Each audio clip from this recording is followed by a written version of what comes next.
जब भीतर से लगे कि अब कुछ बुरा होने वाला है, तब मन को समझाने से पहले श्वास को संभालना पड़ता है, क्योंकि कई बार भय मन में नहीं, श्वास की गति में छिपा होता है। कभी ऐसा हुआ है कि आप बिल्कुल सामान्य बैठे हैं, कोई बड़ा संकट सामने नहीं है, कोई शत्रु द्वार पर नहीं खड़ा है, पर अचानक भीतर से एक आवाज उठती है, कुछ गड़बड़ है। सांस तेज होने लगती है, छाती में कसाव आता है, हाथ पांव ठंडे पड़ने लगते हैं, हृदय इतनी तेजी से धड़कता है जैसे शरीर किसी अदृश्य युद्ध भूमि में फेंक दिया गया हो। आंखें इधर उधर देखने लगती हैं, पर खतरा कहीं दिखाई नहीं देता। और फिर मन कहता है, अब मैं बच नहीं पाऊंगा। यही वह क्षण है जब व्यक्ति सबसे अधिक अकेला हो जाता है। आसपास लोग हो सकते हैं, घर हो सकता है, परिवार हो सकता है, पर भीतर ऐसा लगता है जैसे कोई आपकी श्वास पर अधिकार कर चुका है। आप समझाना चाहते हैं, सब ठीक है, पर शरीर मानता नहीं। आप कहना चाहते हैं, डरने की बात नहीं, पर धड़कन और तेज हो जाती है। आप शांत होना चाहते हैं, पर जितना शांत होने की कोशिश करते हैं, उतनी ही घबराहट बढ़ती है। आज की यह कथा उसी क्षण के लिए है। यह उन लोगों के लिए है जिन्हें अचानक घबराहट का तीव्र दौरा आता है। यह उन लोगों के लिए है जो भीड़ में खड़े होकर भी भीतर से टूटने लगते हैं। यह उन लोगों के लिए है जो रात में सोते सोते अचानक उठ बैठते हैं, क्योंकि सांस भारी हो जाती है। यह उन लोगों के लिए है जिन्हें लगता है कि वे कमजोर हैं, डरपोक हैं, या उनके भीतर कोई कमी है।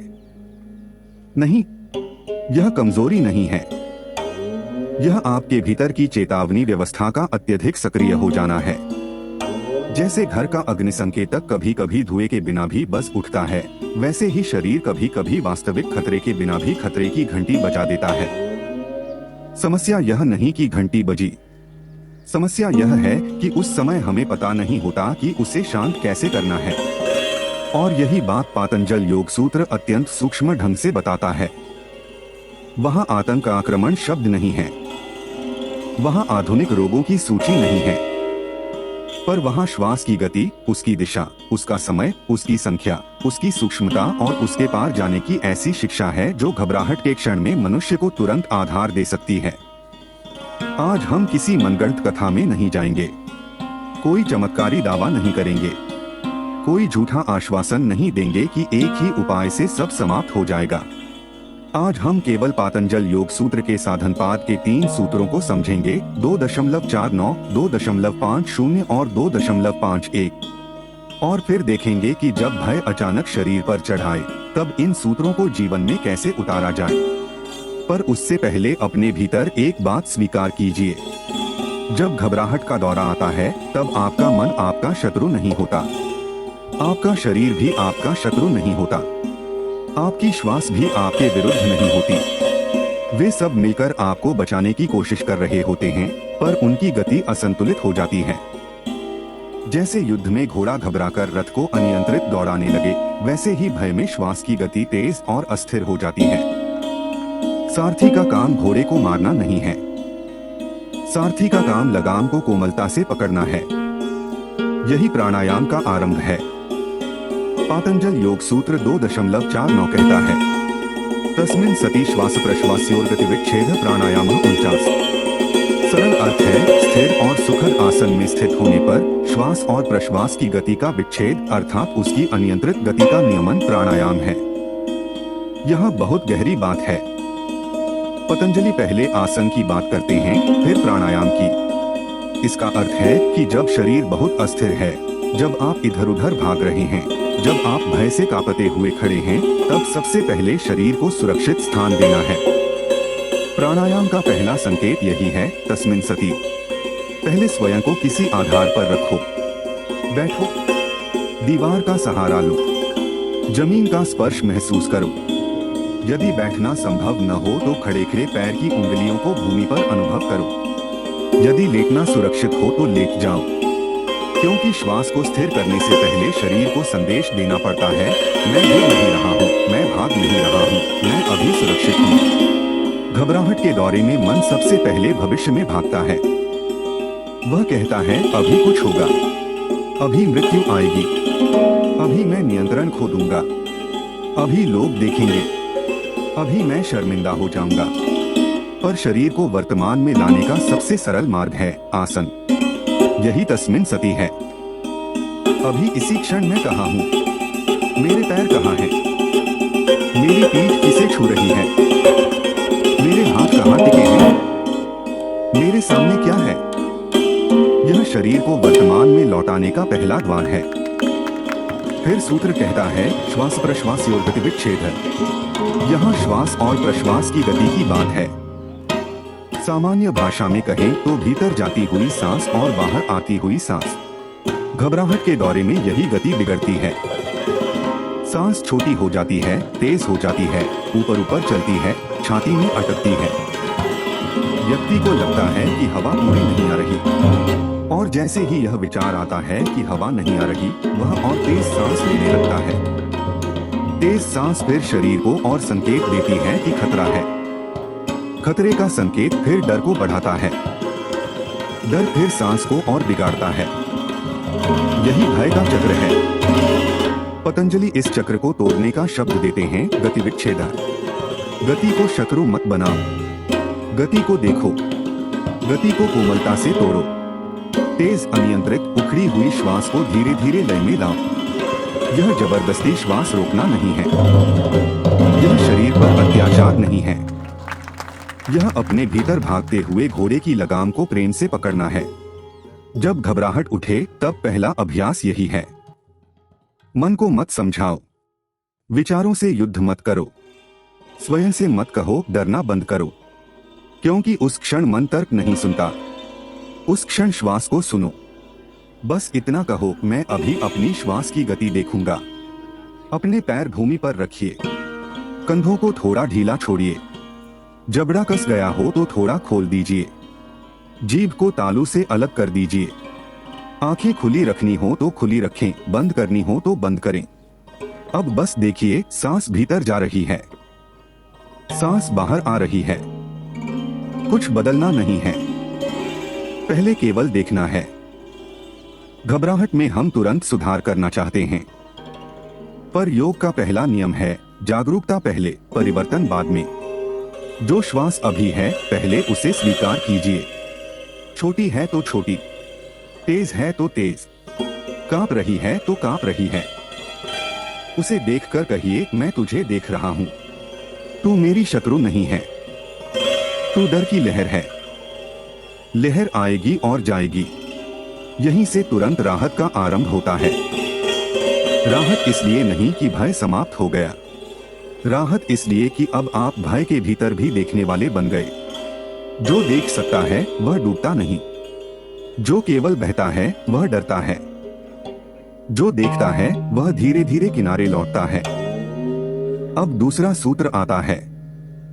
पातंजल योग सूत्र 2.50 कहता है, बाह्याभ्यंतर स्तंभवृत्तिर्देश काल संख्याभ्य परिदृष्टो दीर्घ सूक्ष्म 50। सरल अर्थ है, प्राणायाम की वृत्तियां बाह्य, आभ्यंतर और स्तंभ हैं। वे देश, काल और संख्या से देखी और व्यवस्थित की जाती हैं, और उनका फल है कि श्वास दीर्घ और सूक्ष्म होती है। यह सूत्र घबराहट के क्षण में अमृत के समान है। इसमें पूरा मार्ग है। बाह्य बाहर जाती हुई सांस, आभ्यंतर भीतर आती हुई सांस, स्तंभ दोनों के बीच का शांत ठहराव जहां सांस क्षण भर दिशा बदलती है। देश ध्यान का स्थान, काल समय, संख्या गिनती, दीर्घ लंबी, सूक्ष्म कोमल महीन शांत। अब सोचिए, जब घबराहट आती है तो इन सब का उल्टा होता है। बाहर जाती सांस अधूरी हो जाती है, भीतर आती सांस जल्दबाजी में होती है। बीच का ठहराव डरावना लगने लगता है। ध्यान का कोई स्थान नहीं रहता, मन हर ओर भागता है। समय बिखर जाता है, व्यक्ति को लगता है यह क्षण कभी समाप्त नहीं होगा। संख्या खो जाती है, श्वास लयहीन हो जाती है, और श्वास दीर्घ सूक्ष्म होने के बजाय छोटी और कठोर हो जाती है। पतंजलि कहते हैं, इसे देश, काल और संख्या से देखो। यही घबराहट के लिए व्यावहारिक सूत्र है। देश, अपनी श्वास का एक स्थान चुनिए, पूरा शरीर नहीं, पूरा संसार नहीं, केवल एक छोटा स्थान। नासिका के द्वार पर हवा का स्पर्श, या नाभि के पास पेट का हल्का उठना गिरना, या हृदय के सामने हाथ का स्पर्श। कोई एक स्थान। आतंक आक्रमण में मन कहता है सब कुछ देखो, हर खतरे को देखो, हर संभावना को देखो। योग कहता है एक स्थान देखो, केवल एक, क्योंकि बिखरा हुआ ध्यान भय को बढ़ाता है और एकाग्र ध्यान भय की आग को ईंधन देना बंद कर देता है। काल, अब समय दो। स्वयं से यह मत कहो कि अभी तुरंत ठीक होना है। यही दबाव घबराहट को बढ़ा देता है। कहो मैं केवल अगले 3 श्वास चक्रों तक देखूंगा, फिर अगले 5 श्वास चक्रों तक, फिर अगले 12 श्वास चक्रों तक। समय को छोटा कर दो। पूरे जीवन को अभी ठीक करने की आवश्यकता नहीं है, केवल अगली सांस को कोमल करना है। संख्या, अब गिनती लाओ, पर गिनती दंड की तरह नहीं, लोरी की तरह। भीतर जाती सांस पर धीरे से गिनो 1, 2, 3। बाहर आती सांस पर गिनो 1, 2, 3, 4। यदि शरीर सहज है तो बाहर की सांस को 5 तक ले जाओ। यदि नहीं हो रहा तो कोई बात नहीं। योग में हिंसा नहीं, श्वास पर अत्याचार नहीं, केवल इतना कि बाहर की सांस भीतर की सांस से थोड़ी लंबी हो जाए। क्योंकि घबराहट में शरीर अक्सर अधिक लेने की कोशिश करता है, पर शांति तब आती है जब शरीर को अनुभव होता है कि छोड़ना सुरक्षित है। यहाँ एक बहुत महत्वपूर्ण बात है, जब घबराहट का दौरा हो तब श्वास रोकने की कोशिश न करें। कई लोग सोचते हैं कि प्राणायाम का अर्थ है सांस रोकना, पर इस स्थिति में जबरदस्ती रोकना भय को बढ़ा सकता है। पतंजलि का सूत्र हमें दीर्घ और सूक्ष्म की ओर ले जाता है, कठोर और आक्रामक रोग की ओर नहीं। स्तंभ का अर्थ इस अभ्यास में वह सहज क्षण है जहां श्वास दिशा बदलती है, न कि भयभीत शरीर पर जबरदस्ती लगाया गया ताला। इसलिए घबराहट के समय कहिए मैं सांस को रोकूंगा नहीं, मैं सांस को कोमल करूंगा, मैं उसे लंबा करूंगा पर जबरदस्ती नहीं, मैं उसे सूक्ष्म करूंगा पर संघर्ष से नहीं। अब अपने मन में एक दृश्य बनाइए। एक नदी है, बारिश के बाद नदी उफन गई है। यदि आप नदी को हाथों से रोकने जाएंगे तो वह आपको बहा देगी, पर यदि आप उसके किनारों को मजबूत करें, उसके प्रवाह को दिशा दें, तो वही नदी शांत होकर बहने लगती है। श्वास भी ऐसी ही नदी है, घबराहट में वह उफनती है। प्राणायाम उसे बंद नहीं करता, उसे दिशा देता है। देश उसका किनारा है, काल उसका विस्तार है, संख्या उसकी लय है, दीर्घता उसका शांत प्रवाह है, सूक्ष्मता उसका निर्मल जल है। यही पातंजल योग सूत्र का प्राणायाम विज्ञान है। अब कल्पना कीजिए कि किसी व्यक्ति को अचानक घबराहट का दौरा आया। वह कमरे में अकेला है, उसे लगता है कि उसका हृदय बहुत तेज धड़क रहा है। वह घबराकर उठता है, मोबाइल उठाता है, किसी को बुलाने का विचार आता है, फिर डरता है कि लोग क्या सोचेंगे। उसकी सांस तेज हो रही है। वह अपने भीतर कहता है मुझे कुछ हो रहा है। अब यदि वह केवल विचारों से लड़ता है तो विचार 10 नए रूप लेकर आ जाते हैं। पर यदि वह योग सूत्र 2.49 को याद करे तो वह सबसे पहले बैठ जाएगा, पीठ को दीवार से टिकाएगा, पैर भूमि पर रखेगा, हाथों को जांघों पर रखेगा, कहेगा तस्मिन् सति, मैं शरीर को आधार दे रहा हूं। फिर वह कहेगा श्वास प्रश्वासयोर गतिविच्छेद है, मेरी सांस भाग रही है, मैं उसे दंड नहीं दूंगा, मैं उसकी गति को देखूंगा। वह हवा को नासिका पर महसूस करेगा, फिर धीरे से बाहर की सांस को लंबा करेगा। फिर वह 2.50 को जिएगा। देश नासिका का स्पर्श, काल अगले 2 मिनट, संख्या भीतर 3 बाहर 4, या भीतर 2 बाहर 4। जो सहज हो। लक्ष्य दीर्घ सूक्ष्म है, लंबी और कोमल श्वास। वह यह नहीं कहेगा कि भय तुरंत चला जाए, वह केवल यह कहेगा मेरी अगली सांस पहले से थोड़ी कोमल हो। तीसरे या चौथे श्वास चक्र में भी भय रह सकता है, यह सामान्य है। 10वें चक्र में भी धड़कन तेज हो सकती है, यह भी सामान्य है। पर 12वें चक्र तक शरीर को एक नया संकेत मिलने लगता है, मैं भाग नहीं रहा, मैं सुरक्षित बैठा हूँ। मेरी बाहर की सांस लंबी है। मेरी श्वास की गति अब उखड़ी हुई नहीं है। खतरा उतना निकट नहीं जितना मन कह रहा था। और फिर एक क्षण आता है जब व्यक्ति को लगता है अभी भी घबराहट है, पर मैं उसमें पूरी तरह डूबा नहीं हूँ। यही राहत का पहला दीपक है। अब तीसरा सूत्र आता है। पातंजल योग सूत्र 2.51 कहता है, बाह्याभ्यंतर विषयाक्षेपी चतुर्था 51। सरल अर्थ है, बाह्य और आभ्यंतर विषयों से परे जो चौथा है वह प्राणायाम का और सूक्ष्म रूप है। यह सूत्र बहुत गहरा है। इसे घबराहट के क्षण में समझना आवश्यक है, पर गलत ढंग से नहीं। इसका अर्थ यह नहीं कि आप दौरे के बीच कोई कठिन रहस्यमय अभ्यास करने लगें। इसका अर्थ यह है कि जब श्वास धीरे धीरे दीर्घ और सूक्ष्म हो जाए, तब ध्यान केवल भीतर जाती और बाहर आती हवा में अटका नहीं रहता। धीरे धीरे एक साक्षी भाव प्रकट होता है। आप देखते हैं कि सांस आती है, जाती है, और आप उसके देखने वाले हैं। आप डर की लहर को भी देखते हैं। आप धड़कन को भी देखते हैं। आप विचार को भी देखते हैं। और अचानक भीतर एक छोटा सा स्थान खुलता है जहां आप भय नहीं हैं, आप भय को देखने वाले हैं। यही चौथे का संकेत है। पहले श्वास बाहर जाती है, फिर भीतर आती है, फिर उनके बीच का सूक्ष्म ठहराव दिखता है, और फिर एक और गहराई दिखती है। मेरे भीतर एक ऐसा साक्षी है जो श्वास की गति से भी बड़ा है। घबराहट कहती है तू समाप्त हो जाएगा। साक्षी कहता है यह लहर है, मैं सागर हूँ। जब आतंक आक्रमण आता है तब व्यक्ति अपनी संवेदनाओं से एक हो जाता है। वह कहता है मैं घबराहट हूँ, मैं डर हूँ, मैं धड़कन हूँ, मैं कांपना हूँ। पर योग कहता है नहीं, ये अनुभव हैं। तुम अनुभव करता हो। ये वृत्तियां हैं। तुम देखने वाले हो। ये बाह्य और आभ्यंतर की गतियां हैं। तुम्हारे भीतर इनसे परे भी एक शांत आधार है। यह बात केवल दार्शनिक नहीं है, यह तुरंत राहत देती है। क्योंकि भय की सबसे बड़ी शक्ति यही है कि वह स्वयं को आपकी पूरी पहचान बना लेता है। वह कहता है मैं ही तुम हूँ। योग कहता है नहीं, तू अतिथि है। तू आया है, जाएगा। मैं श्वास को देख रहा हूँ, मैं शरीर को देख रहा हूँ, मैं मन को देख रहा हूँ। देखने वाला भय नहीं हो सकता। अब इस शिक्षा को आधुनिक जीवन में लाएं। आज हम ऐसे समय में जी रहे हैं जहां मनुष्य बाहर से बहुत जुड़ा हुआ है, पर भीतर से अपनी श्वास से कट गया है।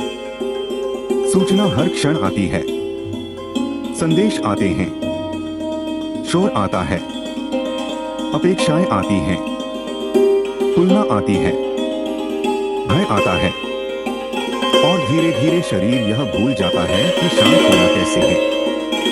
हम सोते हुए भी सतर्क रहते हैं, आराम करते हुए भी भीतर दौड़ते रहते हैं। चेहरे पर मुस्कान होती है, पर छाती में तनाव छिपा होता है। लोग पूछते हैं सब ठीक? हम कहते हैं हाँ, पर भीतर कोई कहता है नहीं, कुछ ठीक नहीं। घबराहट का दौरा कई बार इसी लंबे दबाव का विस्फोट होता है। शरीर बहुत देर से संकेत दे रहा होता है रुक जाओ, श्वास लो, लौटो, पर हम सुनते नहीं। फिर एक दिन शरीर जोर से कहता है अब रुक, और वह रुकना हमें भय जैसा लगता है। योग सूत्र हमें सिखाता है कि श्वास केवल हवा का आना जाना नहीं है, यह मन और शरीर के बीच की सेतु है। जब मन बहुत उथल पुथल में हो और शरीर डर से भर जाए, तब श्वास वह द्वार है जिससे आप दोनों तक पहुंच सकते हैं। आप सीधे मन को पकड़ने जाएंगे तो वह भागेगा, सीधे शरीर को दबाएंगे तो वह प्रतिरोध करेगा, पर श्वास को कोमल करेंगे तो दोनों को संदेश जाएगा शांति संभव है। इसलिए आज से आतंक आक्रमण को केवल डर का नाम मत दीजिए, उसे एक संकेत की तरह देखिए कि मेरी श्वास को लय चाहिए, मेरी चेतना को आधार चाहिए, मेरे शरीर को आश्वासन चाहिए, मेरा मन किसी सुरक्षित किनारे की प्रतीक्षा कर रहा है। अब एक सरल विधि समझिए जो योग सूत्र 2.49 2.51 की शिक्षा से निकली हुई है। इसे स्मरण रखना आसान है। आधार, दर्शन, लय, सूक्ष्मता, साक्षी। पहला आधार। जैसे ही घबराहट उठे, शरीर को आधार दीजिए। बैठ जाइए। यदि संभव हो तो पीठ टिकाइए। दोनों पैर भूमि पर रखिए। हाथों को खुला छोड़िए। कपड़ों का कोई भाग बहुत कस रहा हो तो ढीला कीजिए। गर्दन को कठोर मत रखिए। यह तस्मिन् सती है, पहले स्थिरता का आसन। दूसरा दर्शन। अपनी श्वास को देखिए। उसे ठीक करने की जल्दी न करें। बस देखिए कि वह कैसी है। छोटी, तेज, भारी, उखड़ी हुई, जैसी है वैसी। यह श्वास प्रश्वासयोर गति विच्छेद की तैयारी है। जिस गति को आपने देखा नहीं, उसे आप संतुलित नहीं कर सकते। तीसरा लय। अब भीतर आने वाली और बाहर जाने वाली सांस को गिनिए। भीतर 3 तक, बाहर 4 तक। यदि 3 कठिन लगे तो भीतर 2, बाहर 3। यदि सहज लगे तो भीतर 4, बाहर 6। लक्ष्य कोई प्रतियोगिता नहीं है। लक्ष्य है बाहर की सांस को थोड़ा लंबा और कोमल बनाना। यही देश, काल और संख्या का प्रयोग है। चौथा सूक्ष्मता। 10-12 चक्रों के बाद श्वास को और हल्का कीजिए। उसे खींचिए नहीं, उसे धकेलिए नहीं। जैसे रेशम का धागा हाथ से धीरे धीरे सरकता है, वैसे ही सांस को बाहर आने दीजिए। जैसे दीपक की लौ को तेज हवा से नहीं, हथेली की कोमल छाया से बचाया जाता है, वैसे ही श्वास को कोमल कीजिए। यही दीर्घ सूक्ष्म है। पांचवा साक्षी। जब श्वास थोड़ी शांत हो जाए, तब भीतर कहिए, सांस आ रही है, सांस जा रही है, और मैं देख रहा हूँ। भय उठ रहा है, भय घट रहा है, और मैं देख रहा हूँ। धड़कन तेज है, शरीर कांप रहा है, और मैं देख रहा हूँ। मैं अनुभव नहीं, अनुभव का साक्षी हूँ। यही बाह्याभ्यंतर विषयाक्षेपी चतुर्थय की दिशा है। अब एक बात बहुत स्पष्ट समझिए। यह अभ्यास किसी चिकित्सकीय सहायता का विरोध नहीं करता। यदि घबराहट के दौरे बार बार आते हैं, यदि छाती में तीव्र पीड़ा हो, बेहोशी लगे, सांस बिल्कुल न संभले या स्वयं को हानि पहुंचाने का विचार आए, तो योग्य सहायता लेना धर्म के विरुद्ध नहीं है। शरीर ईश्वर का दिया हुआ साधन है। उसकी रक्षा करना भी धर्म है। योग हमें भीतर का साधन देता है। आवश्यकता होने पर बाहरी सहायता लेना भी बुद्धिमत्ता है। पर जब सामान्य घबराहट की लहर उठे, जब मन का भय शरीर पर चढ़े, तब यह अभ्यास आपके हाथ में दीपक की तरह है। आप अंधकार को मुक्का मारकर नहीं हटाते, आप दीपक जलाते हैं। आइए अब इस अभ्यास को एक कथा की तरह भीतर उतारें। मान लीजिए रात का समय है। घर शांत है। बाहर कोई शोर नहीं, सब सो चुके हैं। पर आपके भीतर अचानक तूफान उठता है। हृदय धड़कता है। आपको लगता है कि आप अभी मर जाएंगे। आप उठते हैं, पानी पीते हैं, पर राहत नहीं मिलती। मन कहता है चिकित्सालय जाओ। दूसरा मन कहता है नहीं, लोग क्या कहेंगे। तीसरा मन कहता है यह फिर क्यों हुआ। चौथा मन कहता है मैं जीवन भर ऐसा ही रहूंगा। यही ठहरिए। अपने मन से मत बहस कीजिए, उसे मत हराइए। बस शरीर को बैठाइए। दीवार के पास बैठिए। पैर भूमि पर रखिए। दोनों हथेलियां जांघों पर। आंखें खुली हों तो सामने किसी एक स्थिर वस्तु को देखिए। अब धीरे से कहिए, अभी मुझे केवल एक काम करना है। श्वास की गति देखनी है। पहली सांस भीतर आई, बाहर गई। दूसरी सांस भीतर आई, बाहर गई। तीसरी सांस भीतर आई, बाहर गई। डर अभी भी है, कोई बात नहीं। डर को जाने के लिए मत कहिए, बस कहिए तू बैठ, मैं श्वास देखता हूं। अब गिनती शुरू। भीतर 1 2 3, बाहर 1 2 3 4, फिर भीतर 1 2 3, बाहर 1 2 3 4। कुछ चक्रों के बाद बाहर की सांस को थोड़ा लंबा। भीतर 1 2 3, बाहर 1 2 3 4 5। यदि शरीर कहे कि नहीं हो रहा तो वापस जा। योग में करुणा है, योग में जिद नहीं। अब ध्यान नासिका पर। हवा का ठंडा गर्म स्पर्श। भीतर आती हवा थोड़ी ठंडी, बाहर जाती हवा थोड़ी गर्म, बस यही देश है। अब अगले 12 चक्र, यही संख्या है। जल्दबाजी नहीं, यही काल है। धीरे धीरे श्वास लंबी, फिर कोमल, यही दीर्घ सूक्ष्म है। और फिर भीतर से एक वाक्य उठता है, मैं मर नहीं रहा, मैं घबराहट की लहर से गुजर रहा हूँ। यह लहर बड़ी है पर मैं इससे बड़ा हूँ। मेरी सांस लौट रही है, मेरा शरीर संकेत बदल रहा है। मैं सुरक्षित हूँ, यही तत्काल राहत की दिशा है। यह चमत्कार नहीं, साधना है। यह भागना नहीं, लौटना है। यह दबाना नहीं, संभालना है। अब हम सूत्रों को और गहराई से समझते हैं, क्योंकि जितनी गहरी समझ होगी, अभ्यास उतना ही मजबूत होगा। तस्मिन् सति, यह 2 शब्द बताते हैं कि प्राणायाम अकेला नहीं आता, वह स्थिरता के बाद आता है। आज लोग श्वास अभ्यास को केवल तकनीक समझ लेते हैं, पर पतंजलि इसे जीवन की स्थिति से जोड़ते हैं। जब तक शरीर में अस्थिरता है, मन में जल्दबाजी है और अभ्यास में हिंसा है, श्वास गहरी नहीं होगी। इसलिए आतंक आक्रमण के समय पहला लक्ष्य शांति नहीं, स्थिरता है। शांति स्थिरता के बाद आती है। जैसे तूफान में पहले नाव को दिशा दी जाती है, फिर किनारा खोजा जाता है। श्वास प्रश्वासयोः, यह शब्द हमें याद दिलाते हैं कि जीवन 2 लयों से बना है, लेना और छोड़ना। घबराहट में मन केवल लेना चाहता है। अधिक हवा, अधिक नियंत्रण, अधिक आश्वासन, अधिक प्रमाण, अधिक सुरक्षा। पर प्रकृति कहती है, जितना लेना आवश्यक है, उतना छोड़ना भी आवश्यक है।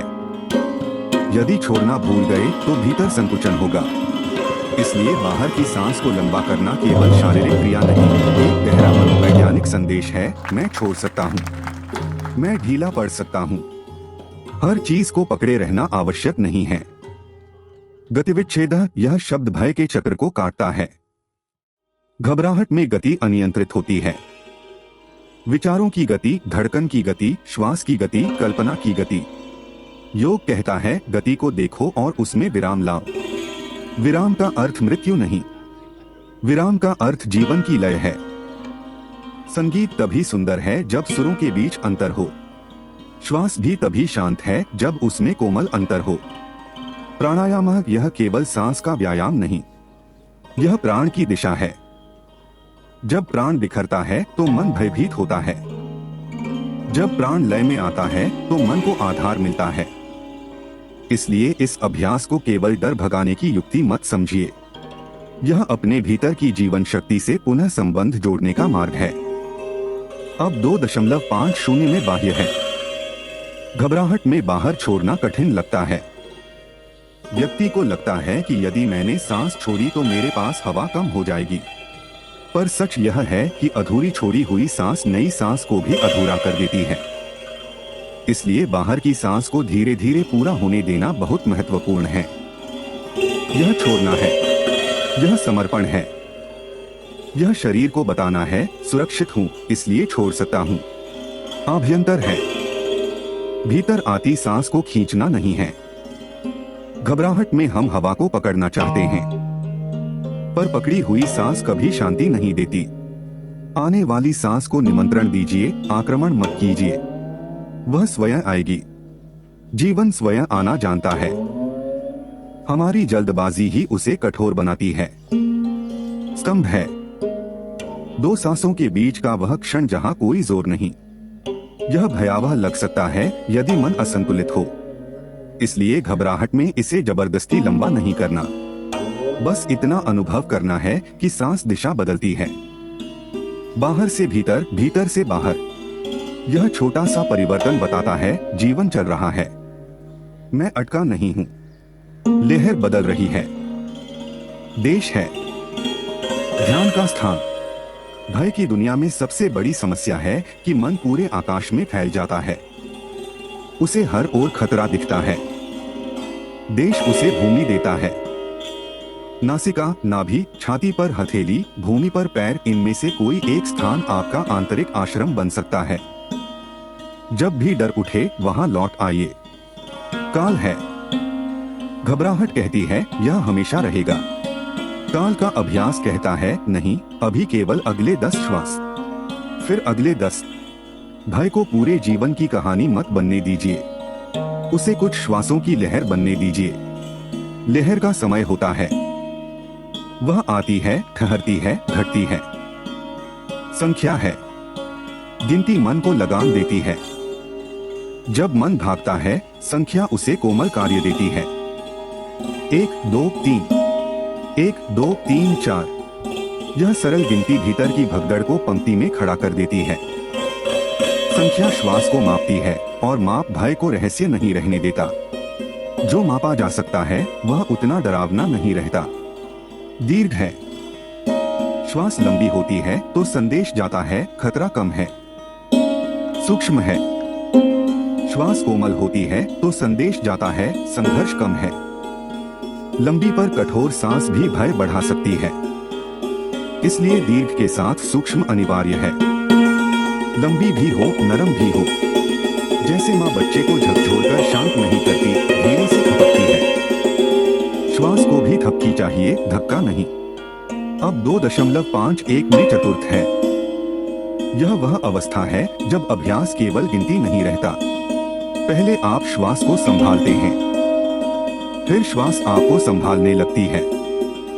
पहले आप गिनते हैं, फिर गिनती की आवश्यकता घटती है। पहले आप कहते हैं भीतर बाहर, फिर आप देखते हैं भीतर बाहर की गति के पीछे भी एक मौन है। यही भय से स्वतंत्रता का बीज है, क्योंकि भय हमेशा किसी विषय से जुड़ता है। यह होगा, वह होगा, शरीर ऐसा है, लोग ऐसा सोचेंगे, भविष्य ऐसा बनेगा। पर जब आप बाह्य और आभ्यंतर विषयों से क्षण भर परे देखते हैं तो पता चलता है कि आपकी चेतना भय के विषयों से बड़ी है। घबराहट का दौरा कहता है इस क्षण के बाहर कुछ नहीं। योग कहता है इस क्षण का भी साक्षी है, तुम वही हो। यहाँ एक और गहरी बात है, प्राणायाम का अर्थ स्वयं को नियंत्रित करना नहीं, स्वयं से मैत्री करना है। बहुत लोग घबराहट के बाद स्वयं पर क्रोध करते हैं। वे कहते हैं मैं इतना कमजोर क्यों हूँ, मैं सामान्य क्यों नहीं रह सकता, सब लोग जी रहे हैं, मुझे भी यह क्यों होता है। यह आत्मद्वेष घबराहट की जड़ में और ईंधन डाल देता है। योग सूत्र का मार्ग कठोरता का नहीं, सूक्ष्मता का है। दीर्घ सूक्ष्म, यदि श्वास के साथ सूक्ष्मता चाहिए तो अपने साथ भी सूक्ष्मता चाहिए। अपने हृदय से कठोर शब्द मत बोलिए, वह पहले ही भयभीत है। जब अगली बार घबराहट आए तो अपने भीतर कहिए प्रिय शरीर तू मुझे बचाने की कोशिश कर रहा है, प्रिय मन तू खतरे को समझने की कोशिश कर रहा है, प्रिय श्वास तू भाग गई है, कोई बात नहीं। आओ हम साथ बैठते हैं, हम फिर से लय पाएंगे। यह वाक्य उपहास नहीं है, यह उपचार का संस्कार है। जिस मन को जीवन भर केवल डांट मिली है वह संकट में और घबराएगा। जिस मन को संकट में सहारा मिलता है वह धीरे धीरे विश्वास करना सीखता है। अब एक सरल पूरा अभ्यास सुनिए जिसे आप याद रख सकते हैं। इसे किसी शांत समय में भी अभ्यास करें ताकि संकट के समय शरीर इसे पहचान सके। आराम से बैठिए, रीढ़ को इतना सीधा रखें कि श्वास सहज चले, पर शरीर को सैनिक की तरह कड़ा न करें। आंखें हल्की बंद या नीचे की ओर, दोनों पैर भूमि पर। अब अपने ध्यान का देश चुनिए, नासिका का स्पर्श। पहले 3 चक्र केवल देखें, सांस भीतर, सांस बाहर, कोई सुधार नहीं। फिर गिनती जोड़े, भीतर 3, बाहर 4, 5 चक्र। फिर यदि सहज लगे भीतर 3, बाहर 5, 7 चक्र। फिर गिनती छोड़कर केवल कोमलता देखें, सांस लंबी है या नहीं, इससे अधिक महत्वपूर्ण है क्या सांस नरम है। फिर भीतर कहें मैं देख रहा हूं, श्वास आती है जाती है, मैं साक्षी हूं। बस कुछ क्षण। यह अभ्यास दिन में 2 बार शांत समय में करेंगे तो घबराहट के क्षण में यह नया नहीं लगेगा। जैसे युद्ध में धनुर्धर वही चला पाता है जिसका अभ्यास शांति में किया हो, वैसे ही संकट में वही श्वास साधना काम आती है जिसका संस्कार पहले बना हो। आतंक आक्रमण के बीच पहली बार कोई कठिन विधि याद नहीं रहती, पर सरल कोमल बार बार किया गया अभ्यास शरीर को याद रहता है। एक बात और, घबराहट से जूझने वाले लोग अक्सर अपनी श्वास पर अत्यधिक निगरानी करने लगते हैं। वे दिन भर देखते रहते हैं मेरी सांस ठीक है या नहीं। ऐसा करने से डर बढ़ सकता है। योग का अर्थ दिन भर भयभीत होकर श्वास नापना नहीं है। योग का अर्थ है नियत समय पर प्रेम पूर्वक अभ्यास और संकट में सजग प्रयोग। श्वास को कारागार मत बनाइए, उसे घर लौटने का मार्ग बनाइए। अब हम भावनात्मक सत्य पर आते हैं। घबराहट का सबसे बड़ा दुहक केवल शरीर की संवेदना नहीं है। सबसे बड़ा दुहक है किसी को समझा न पाना। लोग कहते हैं इतना मत सोचो, शांत रहो, कुछ नहीं है। पर जिसे दौरा आता है उसके लिए उस क्षण सब कुछ वास्तविक होता है। उसकी धड़कन वास्तविक है, उसका डर वास्तविक है, उसका कांपना वास्तविक है, उसका अकेलापन वास्तविक है। इसलिए यदि आप यह सुन रहे हैं और आपने कभी ऐसा अनुभव किया है तो अपने भीतर यह वाक्य उतरने दें, मेरा अनुभव झूठा नहीं है, पर मेरा भय अंतिम सत्य भी नहीं है। यही योग का संतुलन है। अनुभव को नकारो मत, उससे चिपको भी मत। उसे देखो, उसे दिशा दो, उससे परे जाओ। घबराहट कहती है भागो, योग कहता है बैठो। घबराहट कहती है जल्दी सांस लो, योग कहता है कोमल सांस लो। घबराहट कहती है सब बिगड़ जाएगा, योग कहता है केवल अगली सांस देखो। घबराहट कहती है तुम अकेले हो, योग कहता है तुम्हारे भीतर साक्षी है। घबराहट कहती है नियंत्रण खो गया, योग कहता है लय लौट सकती है। और जब मनुष्य इस लय को पहली बार सच में अनुभव करता है तब उसके भीतर एक नई श्रद्धा जन्म लेती है। वह सोचता है मैं पूरी तरह असहाय नहीं हूँ, मेरे भीतर एक द्वार है। मेरी श्वास मेरा शत्रु नहीं, मेरा मार्ग है। मेरा शरीर केवल डर का घर नहीं, शांति का मंदिर भी हो सकता है। यहीं से तत्काल राहत धीरे धीरे दीर्घ राहत में बदलती है। अब हम एक और स्थिति देखते हैं। कोई व्यक्ति यात्रा में है, भीड़ है। अचानक उसे लगता है कि हवा कम है। वह बाहर निकलना चाहता है। शरीर में पसीना, मन में डर। ऐसे समय लंबा उपदेश याद नहीं रहेगा। बस सूत्र का सार याद रखें, स्थान, समय, संख्या। स्थान, अपने पैर का स्पर्श महसूस करो या नासिका पर हवा। समय, अगले 1 मिनट। संख्या, भीतर 2, बाहर 4। बस यही पर्याप्त है। फिर दोहराओ, भीतर 2, बाहर 4। बाहर की सांस को धीरे छोड़ो, कंधे ढीले, आंखें किसी स्थिर वस्तु पर। अपने भीतर कहो लहर है, मैं देख रहा हूं, यह आएगी और जाएगी। यदि आप घर में हैं तो इसे थोड़ा विस्तार दे सकते हैं। बैठो, पीठ टिकाओ, हथेली छाती पर या नाभि पर रखो। पहले श्वास देखो, फिर भीतर 3, बाहर 5, 12 चक्र। फिर श्वास को सूक्ष्म करो, फिर साक्षी भाव। यदि आंसू आए तो आने दें। आंसू भी बाहर जाती हुई एक प्रकार की श्वास है। शरीर कभी कभी रोकर वह छोड़ता है जो श्वास से न छूटा हो।